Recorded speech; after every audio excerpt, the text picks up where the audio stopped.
Ieri l'Italia ha riaperto i confini regionali e il ministro degli esteri Luigi Di Maio ha assicurato che il paese è pronto ad accogliere i turisti stranieri.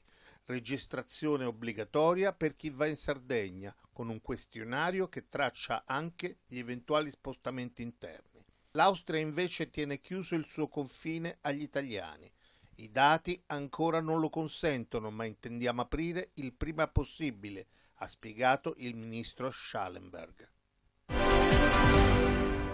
Nessun ritardo nelle informazioni date all'OMS. Pechino replica all'inchiesta condotta dall'Associated Press, che aveva rilevato che l'Organizzazione Mondiale della Sanità non era certa della tempestività con cui la Cina aveva inviato i dati circa la pandemia di Covid-19. Il portavoce del Ministero degli Esteri cinese, Zhao Lijian, ha respinto le accuse dicendo che sono totalmente false.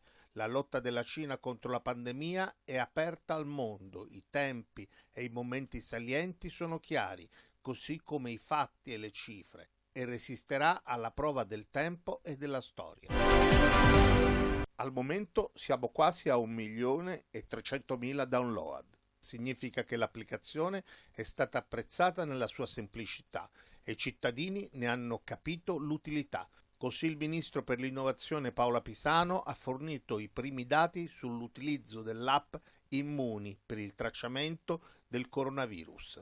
Siamo tra i primi paesi al mondo e il primo tra i grandi paesi dell'Unione Europea ad usare simili tecnologie. L'app, ha ricordato, è stata sviluppata nel pieno rispetto della privacy.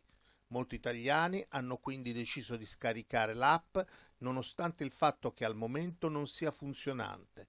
Immuni sarà infatti testata solo a partire dall'8 giugno e solo in 4 regioni italiane: Abruzzo, Liguria, Marche e Puglia, prima di essere resa operativa su scala nazionale.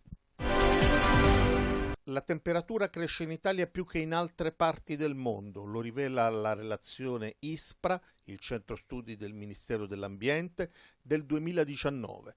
Nel 2018 era stata registrata un'anomalia media per i mari italiani pari a più 1,71 gradi rispetto alla media climatologica che va dal 1961 al 1990 è superiore a quella globale della terraferma, più 0,98 gradi.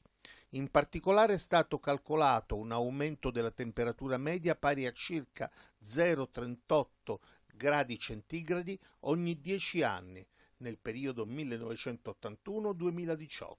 Questo elemento porta l'Italia ad allontanarsi dagli obiettivi di contrasto dei cambiamenti climatici.